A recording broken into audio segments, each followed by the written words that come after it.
बिस्मिल्लाहिर्रहमानिर्रहीम। अस्सलाम वालेकुम स्टूडेंट्स, क्या हाल है जी? कैसे हैं आप सब? उम्मीद करता हूँ आप सब खैरियत से होंगे। स्टूडेंट्स, मैं हूँ मोहम्मद इब्राहीम आपके चैनल डायमेंशनल फिज़िक्स से। और प्यारे स्टूडेंट्स, आज हम डिस्कस करने वाले हैं क्लास 11th फिज़िक्स पैक्टा की बेटा जो आपकी न्यू बुक आई है जी। चैप्टर नंबर 9 स्टूडेंट्स हम डिस्कस कर रहे थे इलेक्ट्रोस्टैटिक्स एंड करंट इलेक्ट्रिसिटी, जिसमें बेटा हम करंट इलेक्ट्रिसिटी का पोर्शन डिस्कस कर रहे थे जब चार्जेस मूव करते हैं। तो बेटा आज का हमारा टॉपिक है resistivity and it's dependence upon temperature.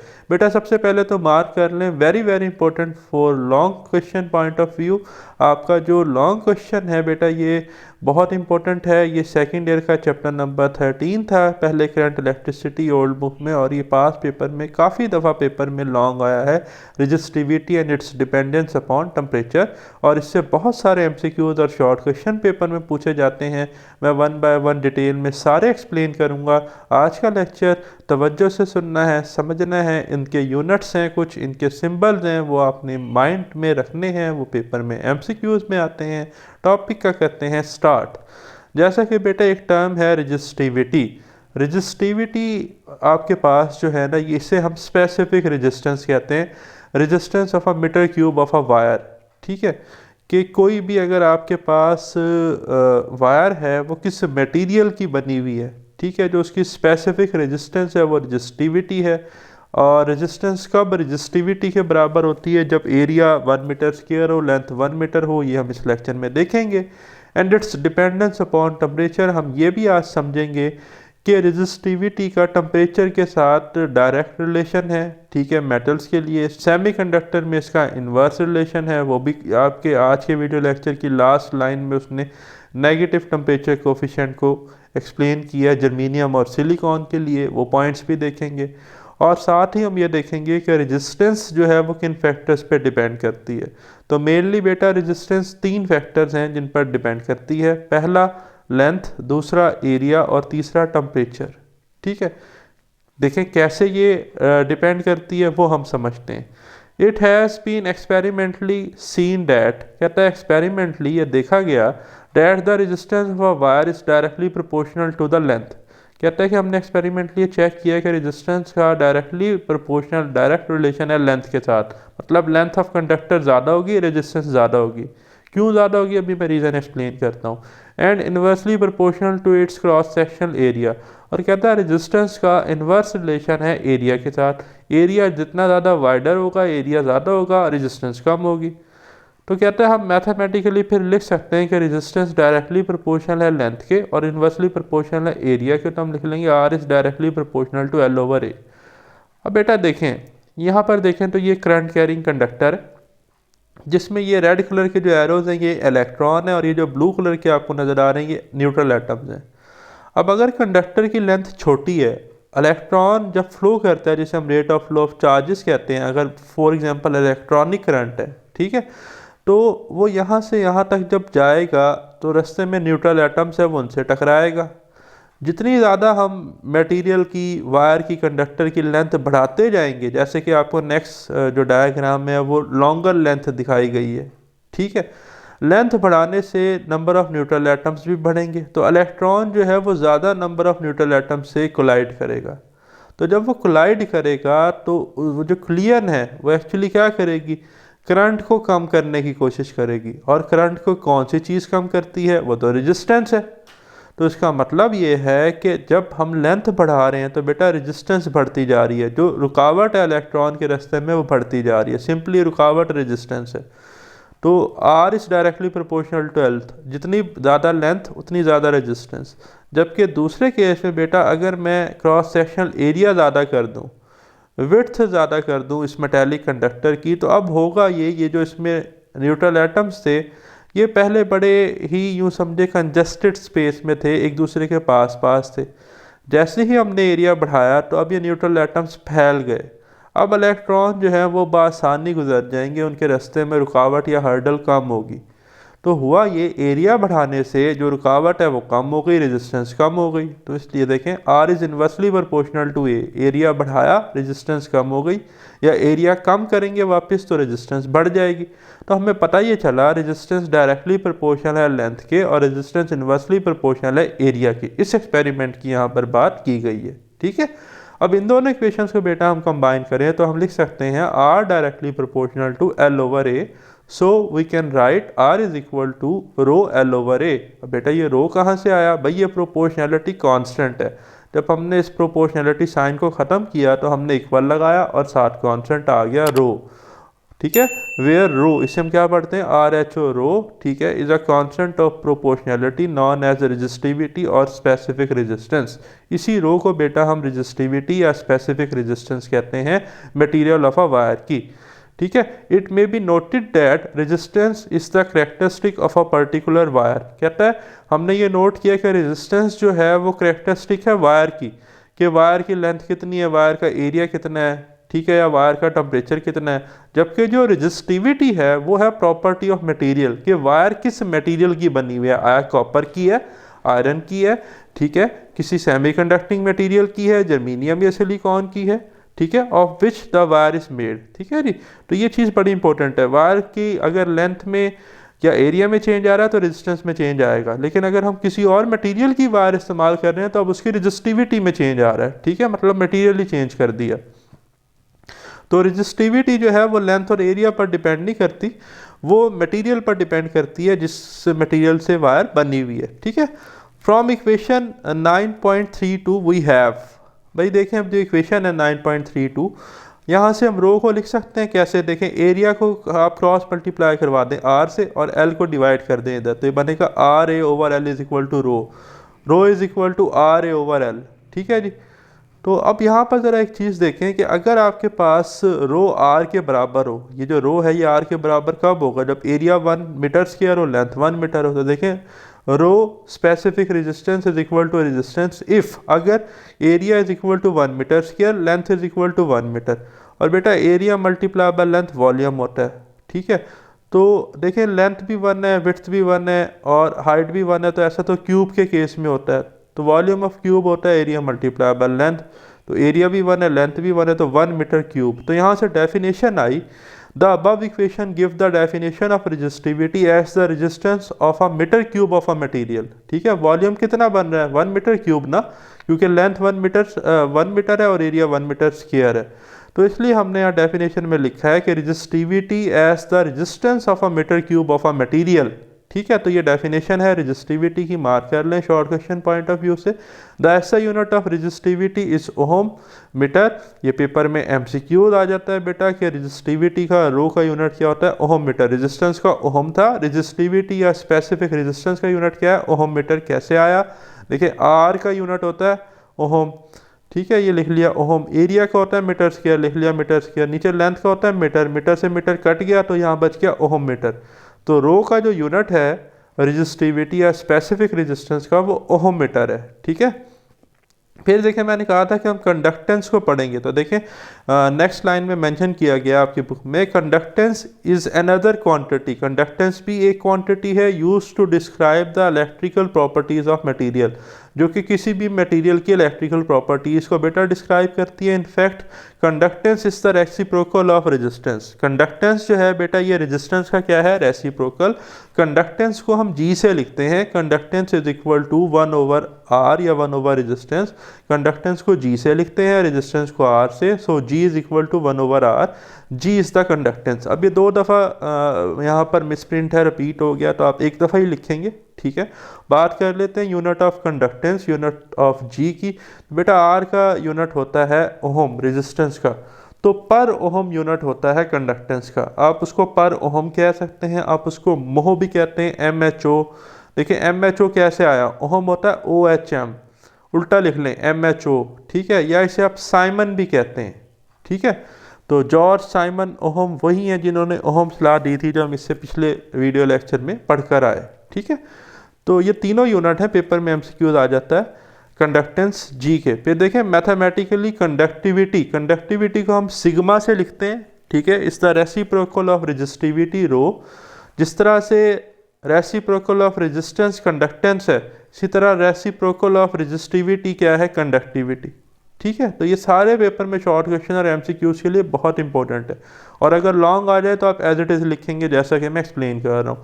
The SI unit of conductivity is, अब भाई रेजिस्टिविटी का यूनिट था ओहम मीटर, तो उसका उल्टा करें आप, तो पर ओहम पर मीटर, या मोह पर मीटर, या साइमन पर मीटर। ठीक है, 3 यूनिट बन गए। Resistivity of various material is given in the table 9.2, ये बेटा टेबल है 9.2, इसमें आपको रेजिस्टिविटी स्पेसिफिक रेजिस्टेंस दी गई है बहुत सारे मटेरियल की। Silver and copper are the 2 best conductor, कहता है इस टेबल में दिखाया गया है कि सिल्वर और कॉपर जो हैं वो बेस्ट कंडक्टर्स हैं। That is the reason the most electrical wires are made up of copper, कहता है इसी वजह से जो घरों में हम ज़्यादातर वायरिंग इस्तेमाल करते हैं वो कॉपर की अच्छी समझी जाती है। ठीक है, अब ज़रा पहले इस टेबल को देखें 9.2 को। बहुत सारे सब्सटेंस हैं, सारे याद करना मुश्किल है, लेकिन मैंने कुछ जो इंपॉर्टेंट है टिक कर दिए हैं, इनकी वैल्यूज़ आप कोशिश कीजिएगा, लाजमी याद रखिएगा, like germanium, silicon, copper, silver and iron. अब जैसे सिल्वर की रेजिस्टिविटी 1.52 मल्टीप्लाई 10⁻⁻8 ओहम मीटर है। ठीक है, आयरन की देखें तो 11 मल्टीप्लाई 10⁻⁸ है। इसी तरह नाइक्रोम की आपके पास 100 मल्टीप्लाई बाई 10⁻⁸ ओहम मीटर है। सिलिकॉन की आपके पास 220 से 2300 तक है। जर्मीनियम की आपके पास देखें वैल्यू जो है वो है 0.5। ठीक है, तो ये पेपर में एमसीक्यू आ जाती हैं इस तरह की। और ये जो साथ अल्फ़ा लिखा हुआ है ना, ये आपके पास टेम्परेचर कोफिशिएंट है। ठीक है, ये भी मैं अभी आपको पढ़ाऊंगा, temperature coefficient of resistivity and temperature coefficient of resistance. ठीक है, ये आगे आ रहा है कि the fractional change in resistance of a substance पर केल्विन, यहाँ भी हम पढ़ेंगे, डेफिनेशन आएगी। तो खैर, अब देखें, the resistivity of a substance depends upon the temperature also. अब ये बात ना पेपर में शॉर्ट क्वेश्चन आती है कि जब हम जो है टेम्परेचर इंक्रीज़ करते हैं तो रेजिस्टिविटी कैसे इंक्रीज़ होती है। ठीक है, तो इस पैरा में इस बात का आंसर दिया गया है। तो जैसा कि हमने पढ़ा कि जो रेजिस्टिविटी है सब्सटेंस की वो टेम्परेचर पे भी डिपेंड करती है। टेम्परेचर बढ़ाएंगे कंडक्टर्स का तो रेजिस्टिविटी इंक्रीज़ होगी। It can be explain by recalling the resistance offered by conductor, कहता है कि हम इसको जो है ना अपने प्रीवियस नॉलेज से एक्सप्लेन कर सकते हैं। अगर हम आपके पास कोई करंट कैरिंग कंडक्टर होता था, जब हम उसमें पोटेंशियल डिफरेंस अप्लाई करते थे तो इलेक्ट्रॉन मूव करते थे उसमें against the direction of electric field.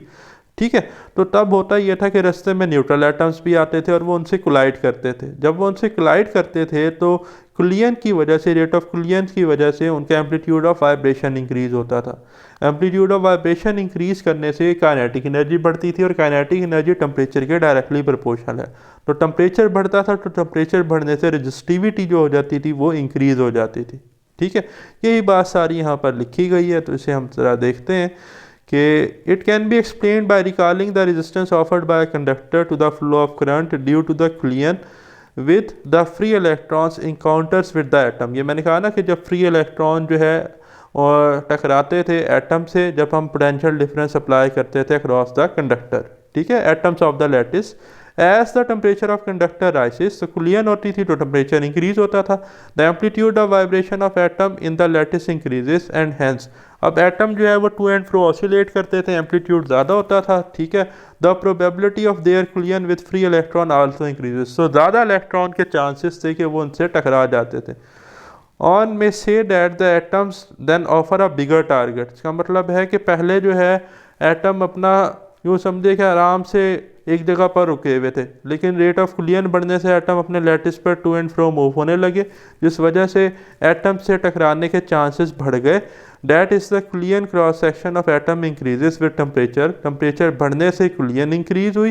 This makes the कुलियन between free electrons and the atoms in the lattice more frequent, इस वजह से रेट ऑफ कुलियन बहुत ज़्यादा होने लग गई। Hence the resistance of a conductor rises, तो हमने पढ़ा ये कि टेम्परेचर बढ़ाने से रेजिस्टेंस बढ़ती है मेटल्स की, कंडक्टर की, या टेम्परेचर बढ़ाने से स्पेसिफिक रेजिस्टेंस रेजिस्टिविटी बढ़ती है किसकी, मेटल्स की। ठीक है, और यही वैल्यूज़ आपको रेजिस्टिविटी की मैंने दिखा भी दी हैं, डिफरेंट मटेरियल्स के लिए दी गई हैं। ठीक है, फिर experimentally the change in resistance of a metallic conductor with temperature is found to be nearly linear over a considerable range of temperature above and below 0 degree Celsius figure 9.22। अच्छा बेटा ये ना आपको वेरिएशन ऑफ रेजिस्टिविटी दिखाई गई है, ठीक है जी, अबव 0 डिग्री सेल्सियस पर और बिलो 0 डिग्री सेल्सियस पर कॉपर वायर की विद टेम्परेचर। जब हमने टेम्परेचर इंक्रीज़ किया 0 डिग्री सेल्सियस से तो रेजिस्टिविटी इंक्रीज़ हुई, ठीक है, copper is a good conductor. और जब हमने 0 डिग्री सेल्सियस से टेम्परेचर को डिक्रीज़ किया तो रेजिस्टिविटी डिक्रीज़ हुई, लीनियर ग्राफ बना। एक हाई टेम्परेचर पे जाके वो ग्राफ लीनियर रही रहा, इसको आप जो है फ़िलहाल स्किप कर सकते हैं, ठीक है। यहाँ पर क्योंकि रेट ऑफ कूलिंग बहुत ज़्यादा होने लग गया तो यहाँ पर जो ही जब बहुत ज़्यादा टेम्परेचर बढ़ा तो रेजिस्टिविटी और टेम्परेचर का फिर लीनियर रिलेशन नहीं रहा। लेकिन यहाँ पर जो वो बात कर रहा है वो कहता है कि 0 डिग्री सेल्सियस से थोड़ा सा अबव और 0 डिग्री सेल्सियस से बिलो, यहाँ से लेकर यहाँ तक देखें तो ये पूरा ग्राफ लीनियर है। यहाँ पर मेरा कर्सर है, यहाँ जाके हुआ है ना नॉन लीनियर बिहेवियर शुरू, जबकि यहाँ तक तो लीनियर ही है। तो वो इस लीनियर पोर्शन की बात कर रहा है, ठीक है। कहता है over such a range the fractional change in resistance per kelvin is known as the temperature coefficient. कहता है ये जो लीनियर रेंज है ना, इसके ऊपर जो फ्रैक्शनल चेंज इन रेजिस्टेंस है पर केल्विन, ठीक है, उसे हम क्या कहते हैं, टेम्परेचर कोफिशिएंट अल्फा से लिखते हैं, ठीक है। तो ये डेफिनेशन है ब्लू कलर की, मार्क कर लें, शॉर्ट क्वेश्चन आ जाता है पेपर में। और अल्फा को कैसे लिखते हैं बेटा, delta R over R naught divided by T. ये जो delta R over R naught है ना, ये फ्रैक्शनल चेंज इन रेजिस्टेंस है, और ये जो टी है ना, ये टाइम नहीं है, ये टेम्परेचर है। तो आप कह सकते हैं fractional change in resistance per unit temperature या पर केल्विन, क्योंकि टेम्परेचर का ऐसा यूनिट क्या होता है, केल्विन होता है, ठीक है। तो ये जो डेल्टा आर है ना, इसे हम लिखते हैं R T minus R naught, और ये रो नॉट टी इकट्ठा लिख लेते हैं, ठीक है। तो आर टी क्या है, रेजिस्टेंस एट टी टेम्परेचर, और आर नॉट क्या है, रेजिस्टेंस एट 0 डिग्री सेल्सियस, ठीक है। और फिर आपके पास आर नॉट वही है, रेजिस्टेंस एट 0 डिग्री सेल्सियस लिखा हुआ है, where R naught and R T are the resistance at temperature 0 degree Celsius and T degree Celsius. As resistivity rho depends upon the temperature, कहता है रेजिस्टिविटी आल्सो डिपेंड करती है temperature पर। तो हम लिख सकते हैं फिर कि आपके पास जो फार्मूला हमने अभी ऊपर लिखा था, ड्राइव किया था, R is equal to rho L over A, ये वाला फार्मूला जहाँ पर कर्सर है, R is equal to rho L over A, यहीं से हम आर टी और रो नॉट को लिखेंगे, R T is equal to rho T, ठीक है। ये रोटी खाने वाली नहीं है भाई, ठीक है, रो और ये टी, ठीक है, रो मतलब रेजिस्टिविटी और T temperature into L over A, and R naught is equal to rho naught L over A. तो ये वैल्यूज इधर पुट कर देंगे इन जगह पर। तो आर टी की जगह आप पुट करेंगे rho T into L over A, minus rho not की जगह आपके पास आ जाएगा आर नॉट की जगह रो नॉट एल ओवर ए, और नीचे भी देखें तो आर नॉट है तो आएगा आपके पास again rho naught L over A. तो एल ओवर ए ऊपर वाले फैक्टर से भी कॉमन आएगा, नीचे से भी, तो एल ओवर ए से कट जाएगा। आप सिंपली ये देख लें कि जैसे मैंने आपको पढ़ाया था कि अगर आपके पास एरिया क्या हो 1 मीटर स्क्वायर, लेंथ 1 मीटर हो, तो आर रो के बराबर होता है, तो आर टी की जगह रो टी आ जाएगा, ठीक है, माइनस रो आर नॉट की जगह रो नॉट आ जाएगा, आर नॉट की जगह रो नॉट इंटू टी आ जाएगा। तो अल्फा जो है ये था आपके पास टेम्परेचर कोफिशिएंट फॉर रेजिस्टेंस, ये बन जाएगा temperature coefficient for resistivity, rho T minus rho naught over rho naught T, ठीक है। where rho naught is the resistivity of conductor at 0 degree Celsius and rho t is the resistivity at t degree Celsius. Values of temperature coefficient of resistance of substance are also listed in table 9.2. कहता है जो आपके पास alpha की value है ना, temperature coefficient of resistance और resistivity, उनकी भी वैल्यूज़ आपको, ये टेम्परेचर कोफिशिएंट ऑफ रेजिस्टिविटी है क्योंकि रो है ना, तो यहाँ पर देख लें जैसे लाइक आयरन है तो आयरन की वैल्यू है 0.00520, ठीक है। इसी तरह आपके पास बेटा सिलिकॉन की वैल्यू है 0.07, तो ये वैल्यूज इस तरह से गिवन है आपको, ठीक है। तो ये आप देख लेंगे एमसीक्यूज पॉइंट ऑफ व्यू से। There are some substance like germanium silicon, अभी जो जर्मेनियम है सिलिकॉन है ये सेमी कंडक्टर्स हैं, मतलब ये इंसुलेटर का काम भी करते हैं, कंडक्टर का भी। Whose resistance decreases with increase in temperature, कहता है इस केस में जो है ना वो टेम्परेचर बढ़ाने से रेजिस्टिविटी जो है, जो रेजिस्टेंस है वो इंक्रीज़ नहीं होती, वो डिक्रीज़ होती है। आप टेम्परेचर बढ़ाएंगे तो रेजिस्टेंस डिक्रीज़ होगी। These substance have the negative temperature coefficient, और इसे हम कहते हैं नेगेटिव टेम्परेचर कोफिशिएंट।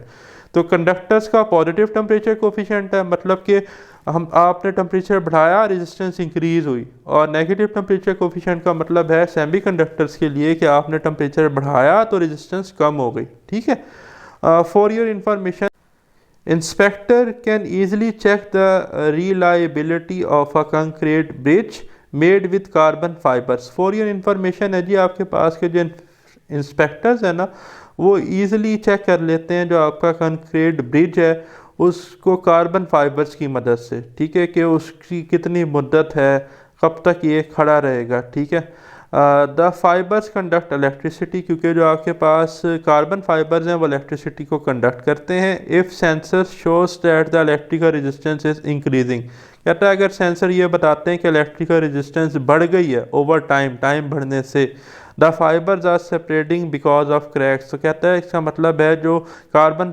फाइबर थे वो फैलने लग गए हैं। ठीक है, और इसका मतलब है कि जो आपका ब्रिज है उसमें क्रैक्स आना शुरू हो गए हैं। ठीक है, अब मतलब उसकी मुद्दत जो है वो पूरी होने लग गई है। तो ये आप इंफॉर्मेशन याद कर सकते हैं। ठीक है, पढ़ लें इसको एक दफ़ा। यहाँ तक था प्यारे स्टूडेंट्स हमारा आज का वीडियो लेक्चर। वेरी सोन इंशाल्लाह हम डिस्कस करेंगे नेक्स्ट टॉपिक को। अल्लाह ताला आपको बरकत और कामयाबी अता फरमाए। अपना ख्याल रखिएगा। खुदा हाफिज़।